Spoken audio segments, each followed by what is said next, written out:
بسم الله الرحمن الرحيم الحمد لله رب العالمين والصلاة والسلام على أشرف الأنبياء والمرسلين وعلى آله وأصحابه أجمعين أما بعد باب حکم الدین یعنی دین کا حکم، دیون جو ہوتے ہیں، قرض جو ہوتے ہیں، اس کا کیا حکم ہے؟ تو دیون کے اندر زکوٰۃ کا کیا حکم ہے،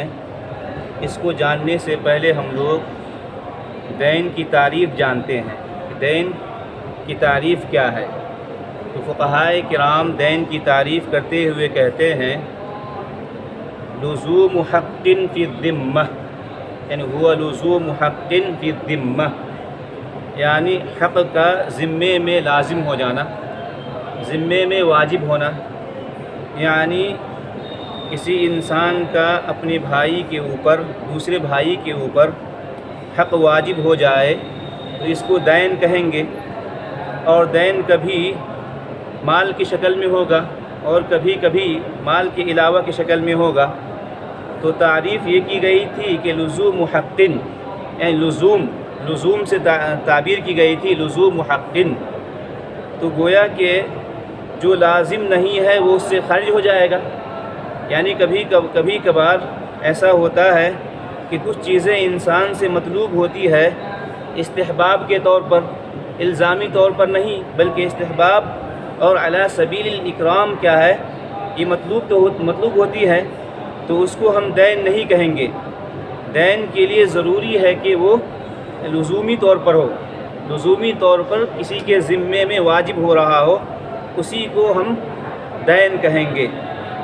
اور اس کے بعد کہا گیا کہ لزوم حق، اور اگر کسی کے اوپر ناحق لازم کر دیے جائے،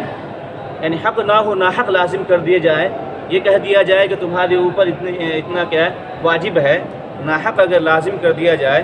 تو کہیں گے اس کو بھی دین نہیں کہیں گے، یہ گویا کہ یہ لازم کرنا باطل کہلائے گا، اور یہ دین، اس کو دین نہیں کہہ سکتے ہیں۔ اور آخری جملہ اس کے اندر کہا گیا کہ فی الذمہ، لزوم حق فی الذمہ، تو یعنی جو چیزیں انسان کے ذمے میں رہ جائے، مثال کے طور پر اگر آپ سے کہا جائے کہ آپ مجھے اتنا روپیہ یا پیسہ دیجیے اور آپ فوراً دے دیتے ہیں، تو پھر ذمے میں نہیں رہا، آپ کے ذمے میں تو ہے نہیں، آپ نے فوراً مجھے دے دیا، تو ذمے میں رہنا، یعنی ذمے میں جو رہ جائے اس کو کہیں گے دین۔ آپ نے تو فوراً مجھے دے دیا، آپ بری الذمہ فوراً ہو گئے، فوراً دے کر کے آپ بری الذمہ ہو گئے، تو دین کے لیے ضروری ہے کہ وہ ذمے میں وہ چیز رہے، تو اس کو ہم دین کہیں گے۔ اور یہ بتلایا گیا تھا کہ دین کا تعلق یعنی مال سے ہوتا ہے، جیسا کہ قرض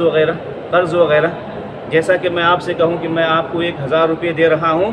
اس شرط کے ساتھ کہ آپ مجھے بعد میں لوٹائیے گا، یہ چیز آپ کے ذمے میں رہے گی کہ آپ اس کو مجھے بعد میں لوٹائیے گا،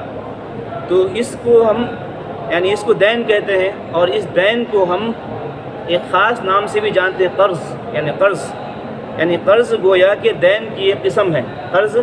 گویا کہ ایک دین کی ایک قسم ہے، اور قرآن مجید میں اس کو قرض حسنہ سے تعبیر کیا گیا ہے، قرض حسنہ سے تعبیر کیا گیا ہے کہ من ذا الذی یقرض اللہ قرضا حسنا واقرض اللہ قرضا حسنا واقرض اللہ قرضا حسنا، تو یہ کیا ہے، یعنی جو قرض دیتے ہیں یہ بھی ایک دین ہی ہے، لیکن اس کی ایک خاص تعبیر قرض سے کی گئی ہے، کیونکہ کہتے ہیں کہ فالقرض عقد خاص یتمیز بانہ عقد ارفاق، یعنی قرض کا مقصد کیا ہوتا ہے، یعنی احسان کرنا، مدد کرنا یہ مقصد ہوتا ہے، یہ مقصد نہیں ہوتا ہے کہ استغلال کرنا، استغلال یہ مقصد نہیں ہوتا ہے، یا یہ مقصد نہیں ہوتا ہے کہ ہم آپ کو قرض دے رہے ہیں، آپ کو مجھے ڈبل دینا ہوگا، تربل دینا ہوگا، یہ مقصد نہیں، بلکہ بھائی چارہ کیا ہے، یہ مقصد ہوتا ہے۔ تو گویا کہ آپ اپنے بھائی کو قرض دے رہے ہیں تو اسی کو قرض حسنہ کہتے ہیں، کیونکہ آپ اس کے پیچھے کسی مال کی زیادتی نہیں ہوتی ہے، مال کی زیادتی کا مطالبہ نہیں ہوتا ہے، بلکہ آپ کیا ہے اپنے بھائی کے ساتھ یعنی اس کی ضرورت کو پوری کرنے کے لیے آپ دیتے ہیں۔ تو گویا کہ ہم یہ کہہ سکتے ہیں کہ قرض بھی دین کی ایک قسم ہے، لیکن اسے خاص کیا ہے کہ اس کو خاص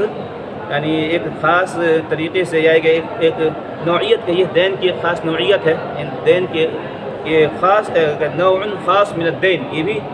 دین ہی کی ایک خاص نوعیت یہ ہے۔ اسی طریقے سے آپ کہتے ہیں کہ یعنی نوع من الدین ہی میں سے ثمن المبیع، یعنی آپ کوئی سامان دیتے ہیں اس طریقے سے کہ آپ مجھے اتنا پیسہ دیجیے گا، بعد میں دیجیے گا، چاہے بعد میں آپ وقت متعین کرتے ہیں، بعد میں وقت متعین کرتے ہیں، 1 مہینہ کا وقت ہے، یا یہ کہتے ہیں کہ اپنے حساب سے آپ جب آپ کو کیا ہو جائے آپ دے دیجیے گا، تو یہ بھی گویا کہ آپ کے ذمے میں، یہ بھی یعنی دین ہی کی ایک قسم ہے۔ اسی طریقے سے کہتے ہیں کہ ثمن التاجیر، یعنی آپ کو میں کار دے رہا ہوں، گاڑی دے رہا ہوں، گھر دے رہا ہوں کرایہ پر، اس شرط کے ساتھ کہ آپ اتنا کرایہ دیجیے گا، بعد میں دیجیے گا، یہ بھی کوئی کہ قرض ہی آپ کے ذمہ میں قرض ہی ہے۔ اور اسی طریقے سے کوئی سامان کسی کا آپ توڑ پھوڑ دیتے ہیں، ضائع کر دیتے ہیں، تو آپ کو یہ کہہ کے چھوڑ دیا جاتا ہے یا چھوڑ دے رہا ہوں کہ آپ مجھے اس کی قیمت بعد میں لوٹائیے گا کہ آپ کے ذمے میں یہ چیز، یہ بھی قرضی کہلائے گا یا دین ہی کہلائے گا کہ دین آپ کے ذمے میں، کیونکہ یہ آپ کے ذمے میں یہ چیز ہے۔ اور اسی طریقے سے کہتے ہیں کہ جنایہ، ثمن الجنایہ، یعنی آپ کسی کے اوپر زیادتی کیجیے گا، کسی کے اعضاء میں سے کسی عضو پر زیادتی کیجیے گا، یا کہ غلام کے اوپر زیادتی کیجیے گا، تو جو چیز آپ کے اوپر واجب ہوگی یا آپ کے ذمے رہ جائے گی، آپ نہیں دے پائیے گا، وہ بھی آپ کے ذمے میں یہ چیز ہے گویا کہ اس کو بھی ہم دین سے تعبیر کریں گے۔ اور اسی طریقے سے کہتے ہیں کہ ثمن الصداق، یعنی مہر جو دی جاتی ہے، اگر آپ کبھی کبھی مہر معجل اور کبھی مؤجل، تو اگر آپ مؤجل مہر دیتے ہیں تو یہ چیز بھی آپ کے ذمے میں رہ جائے گی، یہ بھی دین ہی کی ایک قسم ہے، دین ہی ہے گویا کہ یہ بھی دین ہی ہے۔ تو یہ سب کے سب کیا ہے، یعنی دیون کے اقسام ہیں جو کہ انسان کے ذمے میں ہوتے ہیں، انسان کے ذمے رہتے ہیں، جس کو کہ انسان بعد میں ادا کرے گا۔ اور اسی طریقے سے دین کی دوسری قسم کیا ہے، کہتے ہیں کہ وَهُوَ مَا لَيْسَ بِحَقٍّ مالی، یعنی دوسری قسم جس کا تعلق مال سے نہ ہو، جس کا تعلق کیا مال سے نہ ہو، جیسا کہ اللہ تعالیٰ کا حق، یعنی اللہ تعالیٰ کے حق کے بارے میں کہا گیا، نبی کریم صلی اللہ علیہ وسلم سے حج کے بارے میں پوچھا گیا تو آپ نے کیا کہا تھا، فَقْضُ اللَّهُ فَاللَّهُ أَحَقُّ بِالْوَفَاءِ بالقضاء، یعنی قضاء سے تعبیر کی گئی ہے کہ قضاء سے تعبیر کی گئی ہے۔ اور اسی طریقے سے یعنی معاذ رضی اللہ تعالیٰ عنہ کی وہ حدیث ہے کہ معاذ رضی اللہ تعالیٰ عنہ سے کہ تدری ما حق اللہ علی العباد وما حق العباد علی اللہ فحق اللہ علی عباده ان يعبدوه ولا يشركوا به شيئا۔ تو اس حدیث کے اندر بھی نبی کریم صلی اللہ علیہ وسلم نے حق کہا ہے، حق سے تعبیر کیا ہے، باوجود اس کے کہ یہ مالی قسم میں سے نہیں ہے، مالی قسم میں سے نہیں ہے، بلکہ یہ بھی انسان کے ذمے میں ہے، گویا کہ وہ بھی انسان کے ذمے میں ہے۔ انسان کے ذمے یہ ہے اس کی زندگی میں کہ اپنے رب کا حق ادا کرے۔ اسی طریقے سے مثال کے طور پر دوسری قسم میں کہ کوئی انسان اگر نماز پڑھنا بھولا ہوا ہو تو کہیں گے کہ آپ کے ذمے میں یہ ہے کہ آپ کو جب یاد آ جائے آپ نماز ادا کیجیے۔ آپ یہ نہیں کہ بھول گئے تو کیا ہے آپ سے نماز ساقط ہو جائے، نماز کے آپ سے ساقط ہے، جیسا کہ حدیث میں کہا گیا کہ یہ کہا گیا کہ جیسے ہی انسان کو یاد آ جائے، جیسے من نام عن صلاۃ او نسیها فلیصلیھا اذا ذکرها، جیسے ہی یاد آ جائے ویسے ہی پڑھ لینا ہے۔ اسی طریقے سے رمضان کے بارے میں، اسی طریقے سے حج کے بارے میں کہا گیا ہے کہ اگر حج فاسد ہو جائے تو پھر بھی یہ کیا آپ کے ذمے میں گویا کہ یہ چیز باقی ہے، آپ کے ذمے میں باقی ہے کہ آپ اس کو دوبارہ کریں۔ اور زکوٰۃ کے بارے میں بھی کہا گیا کہ زکوٰۃ کے کیا ہے 2 حق ہیں، ایک حقوق اللہ اور ایک حقوق العباد ہیں۔ ایک حقوق اللہ ہے تو یہ سب کیا ہے حقوق جو انسان کے ذمے میں ہوتے ہیں، اگرچہ کہ یہ مال میں سے نہیں ہے،